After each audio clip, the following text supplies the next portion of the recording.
এরদোয়ানের মধ্যস্থতায় Iran যুক্তরাষ্ট্র আলোচনার সম্ভাবনা, উত্তেজনা এবং শর্তাবলী এখন নজর কাটছে।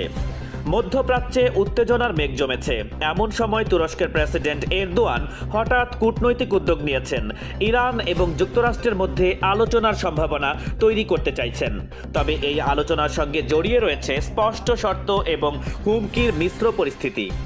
ইরান জানিয়েছে যুক্তরাষ্ট্রের সঙ্গে তারা আলোচনায় বসতে প্রস্তুত, তবে সেটি হবে সমান মর্যাদা এবং ন্যায্য শর্তের ভিত্তিতে। তেহরান স্পষ্ট জানিয়ে দিয়েছে তাদের প্রতিরক্ষা এবং ক্ষেপণাস্ত্র সক্ষমতা কোনো আলোচনার অংশ হবে না। তুরস্কের প্রেসিডেন্ট এরদোয়ান এই অবস্থানকে কাজে লাগিয়ে ভিডিও কনফারেন্সের মাধ্যমে আলোচনার পথ খোলার প্রস্তাব দিয়েছেন। মার্কিন প্রেসিডেন্ট ডোনাল্ড ট্রাম্প ইতোমধ্যে ইরানের ওপর চাপ বাড়ানোর পরিকল্পনা গ্রহণ করেছেন। তিনি বলেছেন ইরানের জন্য সময় কমে এসেছে এবং সামরিক উপস্থিতি শক্তিশালী করলেও আলোচনার সুযোগও তিনি খোলা রাখছেন। ইরানের সেনাপ্রধান মেজর জেনারেল আমির হাতামি বলেছেন তারা ইতোমধ্যে 1000 ড্রোন এবং বিশাল ব্যালিস্টিক ক্ষেপণাস্ত্র তৈরি করেছে। তবে আকাশ প্রতিরক্ষা ব্যবস্থা এখনও কিছুটা দুর্বল বলে বিশেষজ্ঞরা মনে করছেন।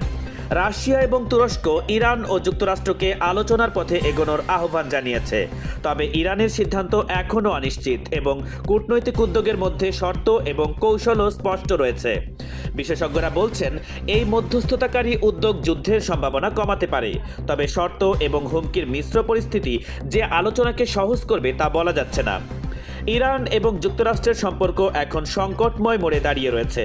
আলোচনার সম্ভাবনা কি বাস্তব হবে নাকি উত্তেজনা আরও বাড়বে, এটি এখন নজরের বিষয়। আমরা থাকব আপনাদের সাথে সর্বশেষ আপডেট নিয়ে।